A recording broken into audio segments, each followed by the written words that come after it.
Hi, my name is Tim Gard. I spent quite a bit of time in my life studying renewable energy. That history goes back to about 1972 when I first went into college at the Erie Community College in New York State. Um, at the time, there was somebody, I don't know who had built a wind turbine in the city of Lackawanna, just a little bit south of Buffalo. Um, at the time, my major was electronics. Um, it was shortly after we had a gas shortage in the United States because they had cut the flow of oil off from the Middle East. So I had an interest in renewable energy. I understood that fossil fuel energies had limitations because they were basically drawing from the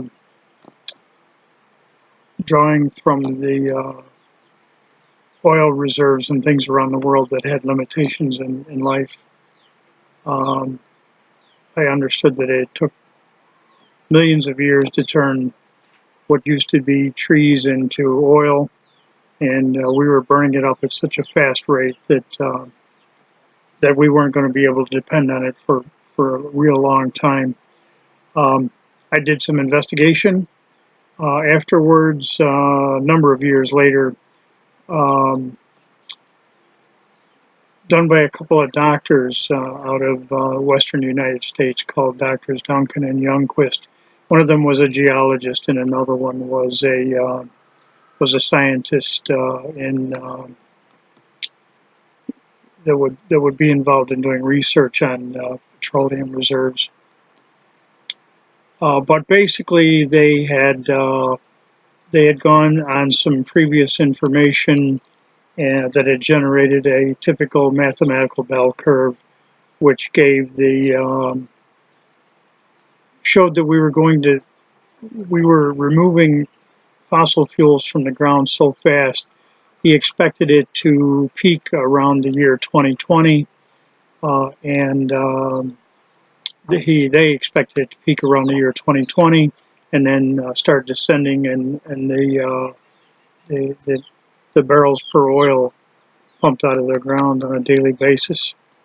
The problem was that the slope of the front of that bell curve was equivalent to our use, which meant if we didn't continue to increasingly take more and more oil out of the ground, we were going to run into a problem because our use would exceed what we were taking out of the ground. And at that point, they said you would see the price of fossil fuels dramatically increase. Now, what you may consider to be dramatically increasing at this point is nowhere near what they were projecting for 2020, which we are rapidly coming upon right now. So this installation I was talking about, getting back to it before, in Lackawanna, New York, with this wind turbine, the people that were involved in putting that in had a lot of the forward vision then that people are having now in regards to building and installing wind turbines and solar panels and whatnot. However, as far as I know, the thing was never fired up. It never produced 1 watt of energy. It was abandoned, but it looked very similar to the typical wind turbines that they're installing right now. I don't have any explanation as to why they were abandoned.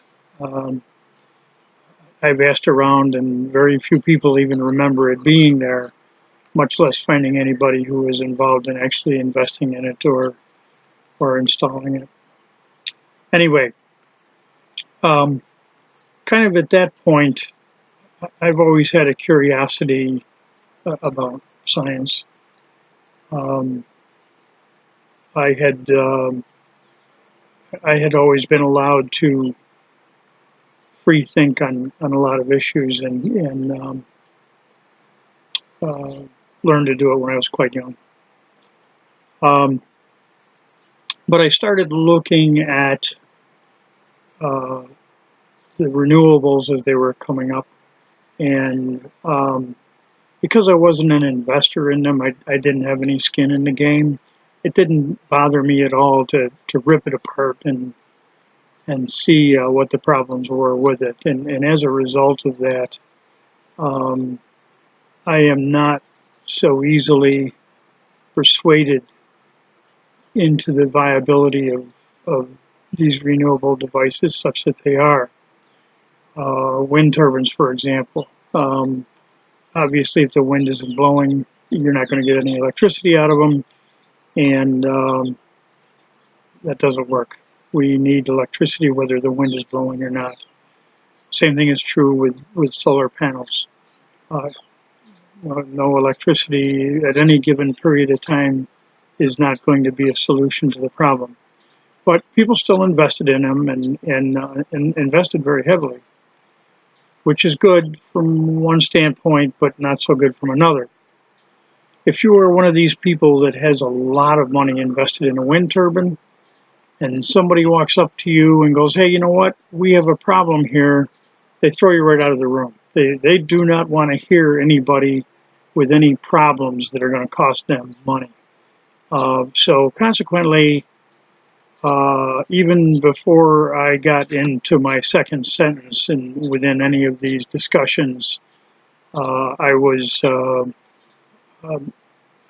not physically, but ignored, ejected from the room. My points that I was attempting to make were always intersected by somebody with a louder voice or with the button on the microphone. Um, and in a lot of cases, I was just trying to point out that there was a problem, not having a solution for it. But their investors and their investments would not allow for that type of questioning, which is totally unscientific. It is,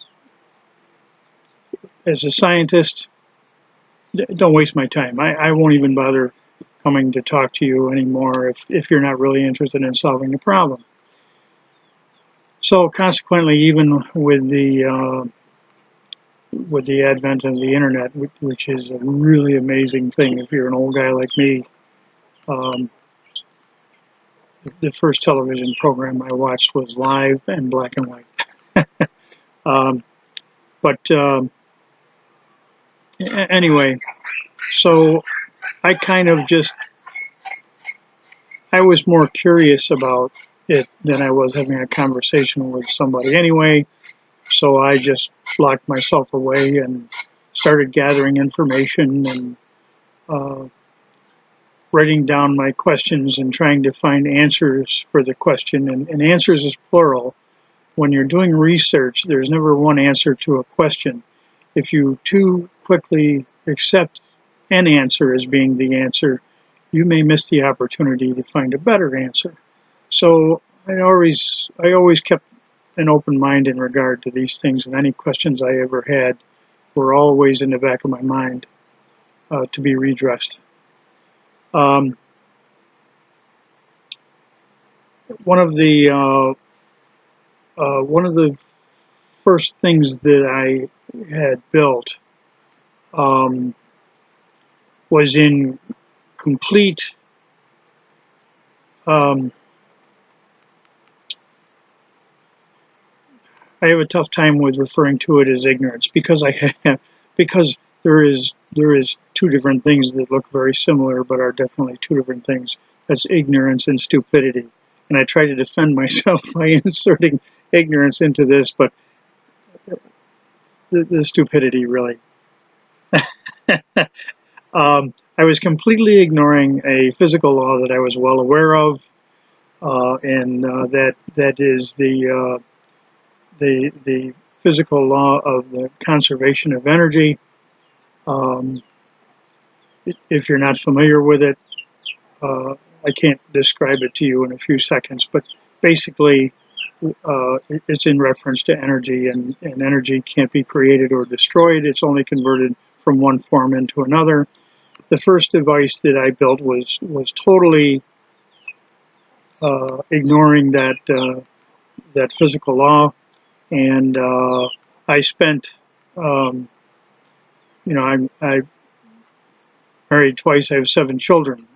Self-employed, limited funds. Whatever money I was pulling out for this uh, carried a certain amount of guilt, because now instead of getting as many Christmas presents for my kids as I wanted to, I had to get a few less because I spent it on this stuff. So I didn't spend a lot of money on building a demonstration device, but I did build one. And it wasn't real expensive, and it wasn't real pretty, but it did what it was supposed to do. It showed me that I wasn't using my brain, and I didn't become angry when it occurred to me what I had done. As a matter of fact, I kind of laughed to myself about it, and um, threw a bucket of water up in the air while I was laughing, turned around, walked out of my garage, shut off the lights, and went home. It was about 3 o'clock in the morning, and I got to go to work the next day. That's always a problem. And went home, and of course, you understand when you're doing something like this and you run into something like that, your brain switches on, and it doesn't give a damn how tired you are. It's not going to let you go to sleep. And that was exactly my case. I went home, went to bed, and laid there for probably about an hour. And the solution to my mistake, not just realizing that I made the mistake, I'm already past that point, but the solution to my mistake presented itself with a little more attention to details like science. Realized that there was a different design that would solve the problem that I had encountered because of the mistake I had made. So over the next few months after that, using nickels and dimes that I could scrape together, I did build another device that demonstrated to me how I could withdraw energy from the mixture of air and water in something, and I'll follow up on this immediately after this, with something other than a hydroturbine. Now, you say, well, what's hydroturbines work? You get electricity out of them. Well, yes, hydroturbines do work. You get electricity out of them. Horses work too. You get mileage out of them. But what's the matter with a horse compared to an automobile? So, without having anybody tell me, I could look at a hydroturbine and see that its efficiency must be very bad. I had guesstimated that the efficiencies of a hydroturbine were probably about 60%, which meant that 40% was being wasted. So then I said, okay, conservation of energy, you have to see that energy going somewhere. So I started looking at the hydroturbines, and it occurred to me that that the water, which is a fluid that cannot be compressed, like air that is a fluid that can be compressed, water cannot be compressed. So when water goes into the top of a turbine and goes through the turbine and out through the bottom, the water has to leave the turbine at exactly the same speed that it went in, because the turbines and the races are solid. They will not inflate like a balloon, and even if they would only inflate to one point and stop. So the water had to be leaving at the same exact rate as it was going in. And then I started thinking about one of the other basic sciences, and that's accelerated mass. Accelerated mass is energy in a form. And my description to people on this is, if you think accelerated mass is not a form of energy, go out onto the highway, find a fast-moving automobile, and by fast I mean 20 miles an hour, and step in front of it. The injuries that you're going to sustain from that, broken bones, cut flesh, is going to be because of the accelerated mass that your body tried to absorb from that automobile. Now, in the process of the injuries that you receive, what happens is some of that accelerated mass is transferred from the automobile into your body. That's an energy that your body cannot stand up against and results in injuries. So we're talking about a relatively small mass, an automobile. What is mass and how is it weighed? In the case of an automobile, you can put it on a scale designed for weighing automobiles, and you can see what the mass of the automobiles is. In the case of water, you could do the same thing, but water is a pretty set weight and mass. A cubic foot of water is about 62.3 pounds. So when you look at a water turbine and how many thousands of cubic feet of water that go through it every second, we're talking about a typical turbine like is used in the Niagara Power Project in Niagara Falls, New York. There is a lot of mass of water going through a hydro turbine in a minute, in those when they're running full. And when you start doing the math on that and see how many tons of water are going through it, having gained 60% of that energy out of that would be pretty phenomenal, as it was. So now I realize I have to figure out who knows what the efficiency of a typical Niagara Falls hydropower station is. Who would you call? Local plumber? No. You call the Niagara Falls hydropower plant. Why not? Somebody might answer the phone, who knows? I called them up. I said, yes, I'm from New York State.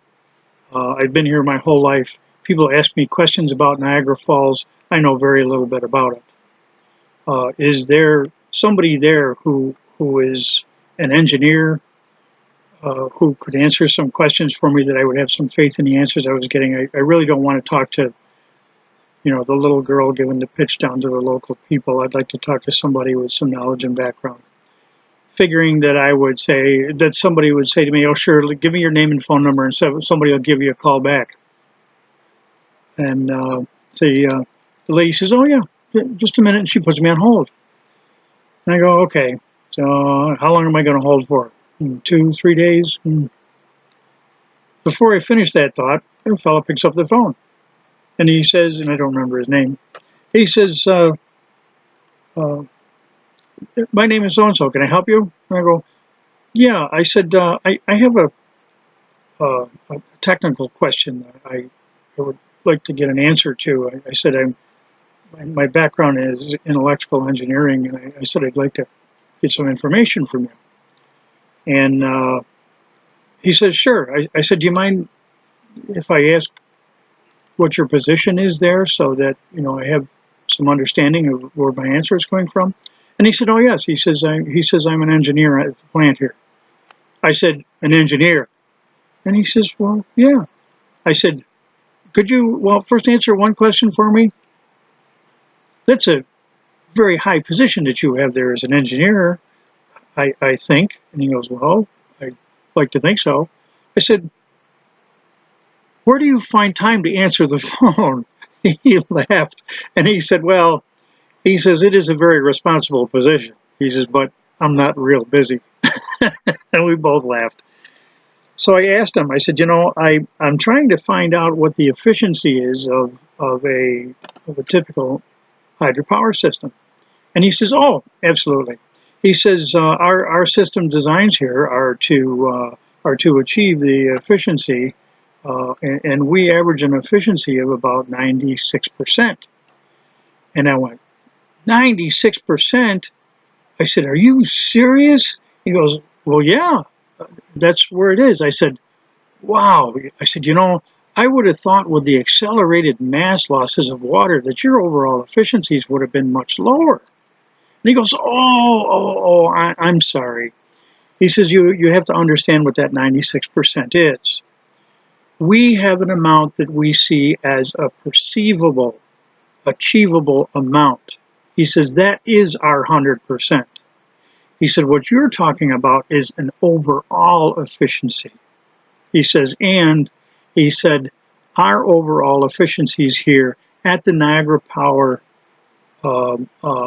installation is much lower. He says, but I have an explanation for it being lower. He says, our efficiencies here at the Niagara Falls Power Plant, he says, are about 7%.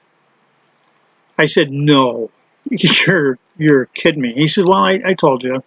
He says, the reason they're at 7% is because we cannot draw all of the water off of the Niagara Power Project because it is an area where people visit Niagara Falls. He says, if we pulled all the water off of that and dried it off, he says, there'd be one or two people who would be rather angry at us.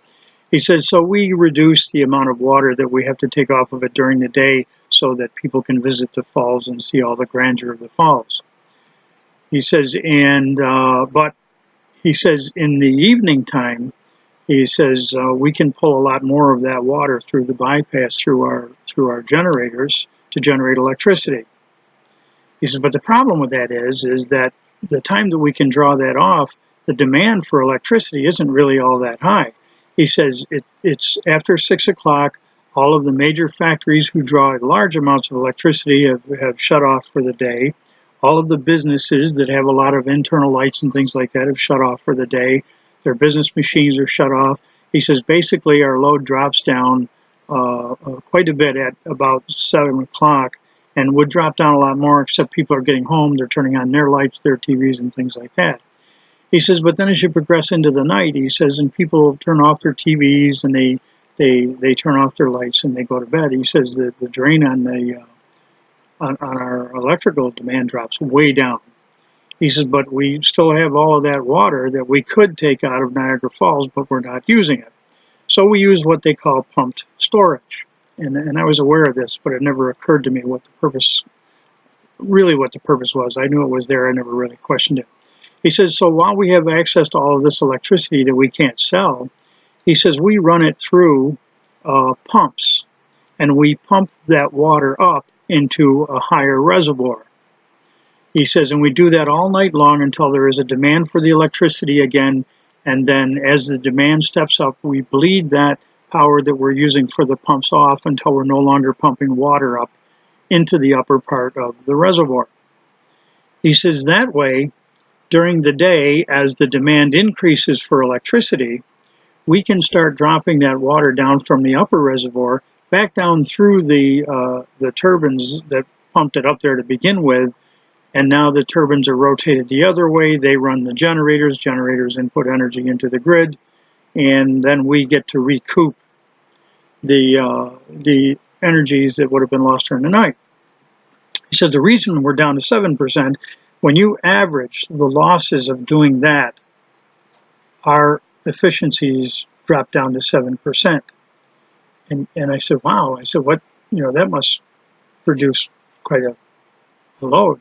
And he said, well, he says it does. He says when you take the full efficiencies of generating electricity and mix it with the inefficiencies of pumping it up, the average is 7%. And I said, okay, well, what are the full achievable efficiencies of your hydro turbines? Now we're getting to that number that I'm looking at that I'm thinking is 60%. And he says, well, under optimal circumstances, he says, and I stress optimal, we can achieve 16% efficiencies out of our hydro turbines. And those optimals take things into account that really you can't depend on. He says, but on an average, normally, he says, we output about 14 to 15% efficiencies. I said, 14 to 15%? He says, well, yeah. I said, and that's the best you can do with it. And he said, well, we could do a little bit better here. When they designed the Niagara Power Project, they missed the location of the turbine by about 4 inches. He says, and if we completely rebuild the whole structure so we could move the turbines up 4 inches. He said we could get a little bit more power out of it, but the cost is too high to justify doing that. And I said, well, I thank you very much. I asked him a few more questions, just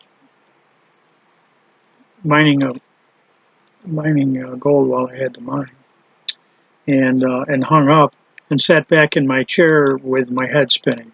I mean, it just really never occurred to me that it was. I mean, now knowing what I know, it's obvious, but it never occurred to me before that their efficiencies were that bad. Now, remember, I'm a family guy at this point. I don't have a lot of time to spend on this. Most of the time, I spend my time thinking about it sitting in a traffic light in my truck, running my business. But as time progresses, I slowly gather more and more information like this, and eventually get to the point where I was talking to you about before, where I began to look at research as to how to get rid of the turbines, because it was obvious that the accelerated mass of the water was where all their losses were. If I could get rid of those accelerated masses and figure out a way to withdraw the energy out of accelerated mass without accelerating it, I'm sorry, let me rephrase that, get the energy out of elevated mass without accelerating it, that I might be able to solve the problem of the inefficiencies of a hydro turbine. So that's how I spent, I was going to say I spent my Sundays, but I spent my Sundays at dress rehearsals for tap dances for little girls and baseball games for boys. And as as I'm going through this, I always have curiosities about other people. Nikola Tesla was fascinating. Albert Einstein was fascinating. The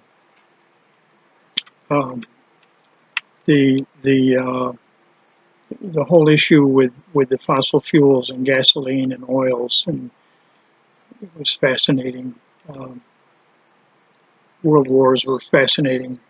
Machinery was fascinating. I mean, I whenever anything presented itself to me, I always tried to find the time to look at it and just gather data. I just swallowed this stuff up as fast as I could get it, and just I didn't know where I was putting it or even what reason why, but it was just a natural fascination. Science just I love science. I am a strong believer in God. My belief is that science is a realm of God. It's a way that He uses to communicate with me anyway, and that's probably the reason that I just have an intrinsic need to absorb as much as I can. But at any rate, so I had put together the second machine, and there's a video included alongside of this that has that also. I put a video in that shows that machine and how we can remove the energy from elevated mass, and that video explains pretty well how that does that in a linear fashion. It is not continuously outputting. It's basically there just to prove the point. But after that was shot, I continued doing more research, drawing designs on a physical build of devices that would output continuously. The key point to that design involves injecting compressed air into the bottom of a tower of water, then catching that compressed air with a conveyor system, and then loading the output shafts on that conveyor to run your generators. Now, One of the good things about that is by using torque ratios, you can cause that conveyor belt to turn very slowly, which reduces losses and friction of trying to stir the water up too much and having the accelerated mass of the air itself taking some of the energy away.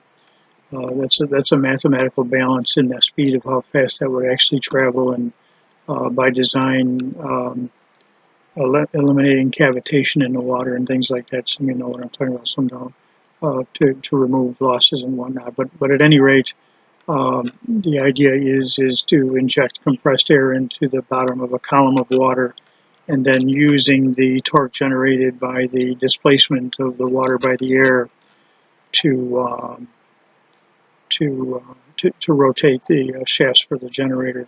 Again, in that movie, they talk to you about the issues with displaced mass of water with air, and the amount of foot-pounds of rotation torque that are output per cubic foot, and so on and so forth. Everything that I'm putting in here was technically patentable. I had originally looked for investors in order to get this stuff to put together to patent it and to get it forward, and had done a lot of the applications and paperwork in regard to that. And after about 10 years of trying to swim upstream, it occurred to me that I was wasting my time. The big money will remove you from their formula if you threaten their formulas. In a lot of my research that I did on these people in regard to fossil fuels, it's been proven many, many times over and over again. If you do something that's going to threaten them, they will remove you from the formula so you are no longer a threat. Right now, because all of this that I'm talking about is being transmitted to the open on the internet, it is no longer patentable by me. It is no longer, you're no longer able to protect it with a patent by anybody else. It is all free of use to anybody who looks at it. If they want to whack me after I put it out, whack me. I really don't care. I really don't care. But the important thing is that from my religious standpoint, uh, I believe that God gave me that information with the intention of me to get it out to as many people as I possibly can. And somewhere along the line, somebody will pick it up and be able to use it to do what he wanted it to do. I'm basically talking to everybody in the world who has a need for electricity, energy, and doesn't want to pay money for it in anywhere near the volumes that we're paying right now. Um, if somebody is in need of electricity, um, they can, for very little amount of money, with instructions that I'm giving out here, create a device that they could build on their own and generate electricity for their own house. It may not be real dependable, but having access to it, even for in an undependable aspect, depending on how undependable it is certainly better than none at all. But it doesn't cost very much to build one that's definitely dependable and of any size that you want, depending on what you want to serve. There's also things involved with this. One of the big things that happened in the United States a number of years ago is we had a collapse of our electrical grid in the United States, which resulted in a blackout of the entire northeastern part of the country and some of Canada also. I can fix that. I can also set it up in the process of fixing that so that all of your electricity is drawn upon locally. So if an area of the country goes down for some reason, it will have zero effect on your area where this energy can be found. There is, let's take a look at the Yellowstone.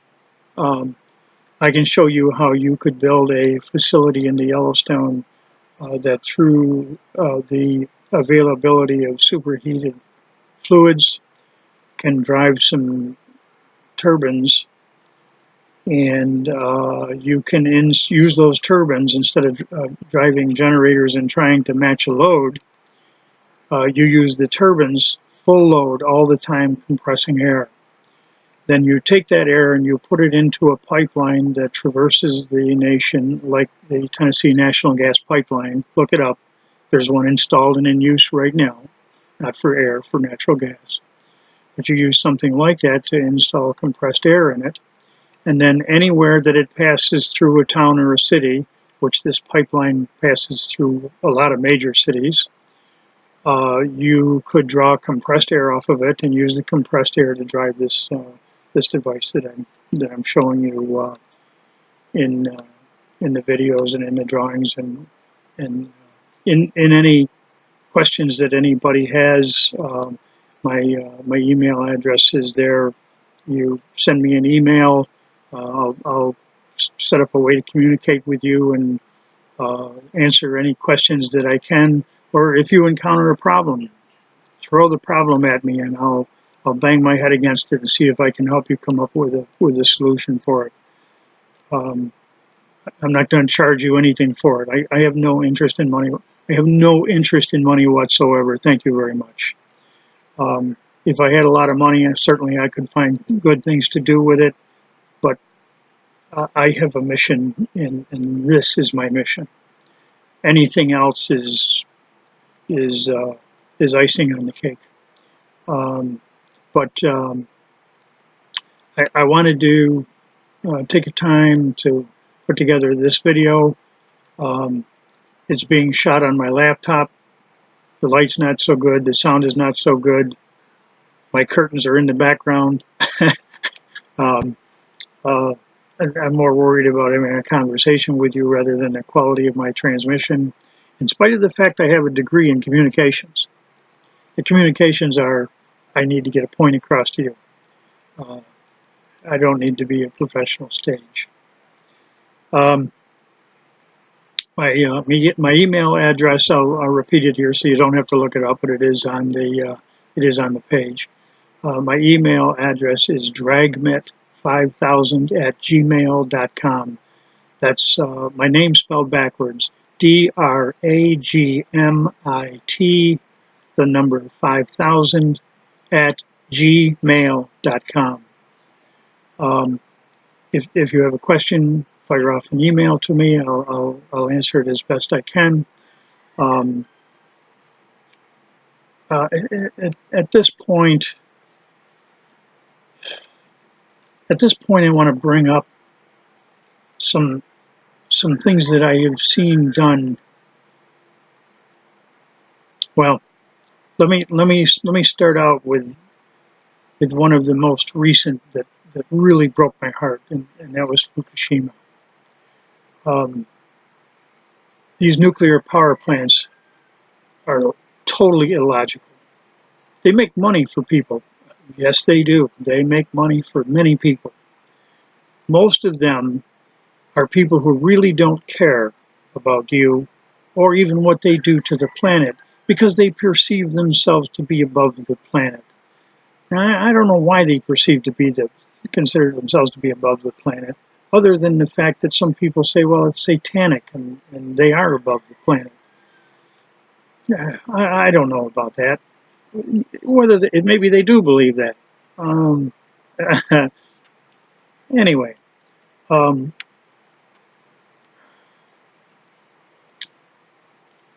generating energy with a nuclear power plant is so stupid it hurts. And if you think that it doesn't hurt, take a trip to Japan.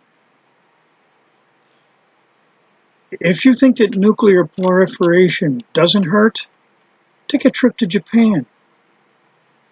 Take a trip to some of the islands in the Solomons, to the people that were injured because the intelligent people of the United States thought that setting a bunch of those things off out in the middle of the Pacific was a good idea.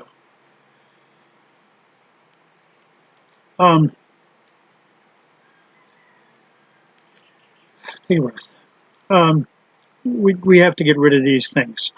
We have to do it now, before something else happens. Before something else happens. We need to start switching these things off now. And Japan, are you hearing me, guys? We need to get rid of these things. And you don't want to keep shipping oil in. You don't want to keep shipping gas in. You have more energy dripping off the shores of Japan than you can imagine. I can show you how to install an energy gathering system on the shores of Japan that will generate enough energy that you could provide all of the electricity for Asia. You alone could. Now, obviously, you're not going to do that, but you don't need to be buying it from anybody else. It's all right off your shores. And we're not going to nick a fin on a single fish in the process of gathering it. That's another one of the designs that I'll be going over with people who have an interest in finding out. Even if you just have an interest in finding out, I want you to ask and I'll explain it to you. You don't have to be giving me any guarantees that you're going to be building or doing anything. I really don't care. If you have an interest, I'm more than happy to explain to you how you would do it and how it would work. And maybe sometime you'll come across somebody who'll go, gee, I wish I knew how to do that. And you go, hey, I talked to somebody who knew how to do it, and here's how it is. I just need to tell as many people as I possibly can about it. If you're curious, call me. Call me. And don't be afraid to ask me questions. One of my professors told me one time, the only stupid question is the question you don't ask. I've had people ask me stupid questions before that I went, okay, let me explain this to you. I didn't accuse them of asking me a stupid question or even become irritated because they did ask me a stupid question. I started proceeding to try to walk them through why their question wasn't logical. And guess what? In the process of doing that, I started looking at things that I had already thought about, what I had thought about quite a bit, from a different angle. And while the question that they asked wasn't logical even from that aspect, the fact that they caused me to change my tack caused me to improve the way that I was thinking about the problem. So I would never get angry at anybody because they were asking a stupid question. So ask away. Don't be afraid. Don't be afraid. I live on questions. I live on questions. And just because you may perceive it as a stupid question because of the limited knowledge that you have in a subject, doesn't mean that it's automatically a stupid question.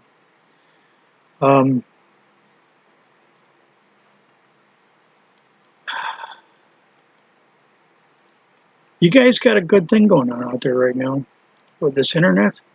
This is sweet. This is sweet. To be able to communicate with all of you like this is something that Nikola Tesla couldn't do. I can't imagine his frustration. His mental capabilities were well beyond mine. I read things that Nikola Tesla talked about and did and things, and I never read any of his stuff in a room where there's flies, because my mouth will be wide open. Can't imagine his frustration. I don't have that frustration. I can talk to you right here, right now. I can tell you how to get a hold of me right here, right now. And as long as I'm alive on this planet and I have access to this internet, you can talk to me. If I'm here and you need me, reach out. I'd be more than happy to give you a hand with it.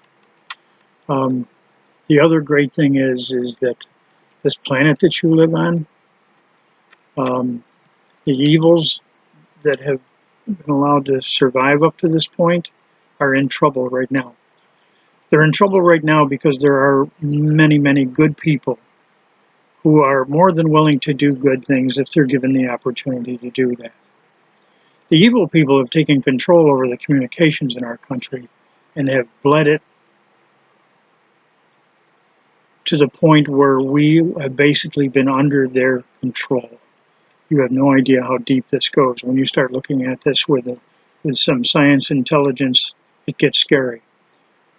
I have concern over those things, but I don't fear them because I do have a lot of faith in God, and I'm pretty sure He knows what He's doing.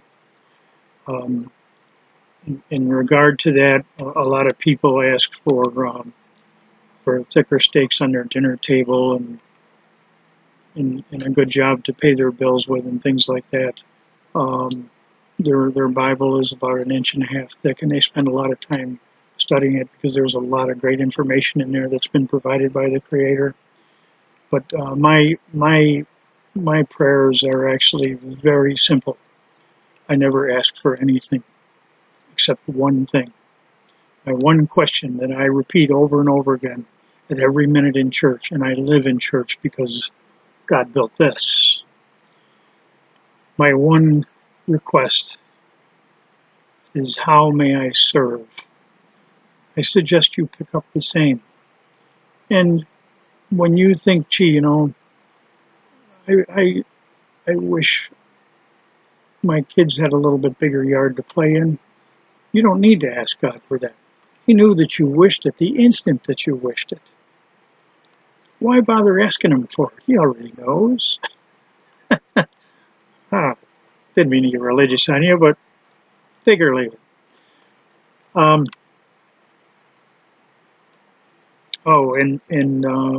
more thing on that. As soon as you, in your mind, acknowledge that God is there, you're forgiven. Just keep your mind open to Him and just ask Him. And understand that sometimes the way that He teaches you is by the mistakes that you make. Because He can teach you much better with a mistake. That helps you understand much better than saying, don't do that.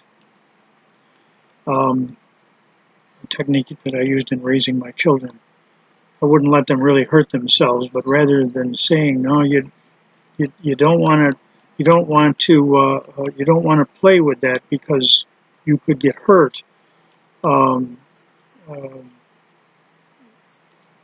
wouldn't stop them from it if the injuries would really be minor, because that was my point to say when they I'm trying to think of a specific thing, but my son and I were working in the garage one time, and I was working with an air compressor, and if you don't know it, the tops of those can get hot, and he was messing around kind of close to that compressor, and I told him, I said, you don't touch that machine. Don't touch that machine. Well, guess what he did? He touched it, and it was hot, and he burned his hand. Not seriously, because I wasn't running it that long, and I knew it wasn't that hot. But just enough that he recognized that it was hot right away and took his hand away. And that was my opportunity when I said, Jason, you can listen to what I say, and you can learn from my mistakes, or you can make your own mistakes. Now, sometimes you're going to have to make your own mistakes. The important thing is that you learn from them. And this is the issue that I believe that God has had with me. He's allowed me to make my own mistakes, and it cost me some pain sometimes, but I didn't forget. And that's the important thing, is that you learn.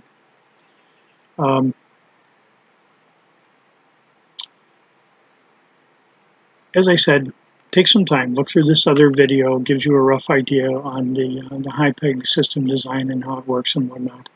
There's a lot of information out there on the internet in regard to wind turbines and water turbines and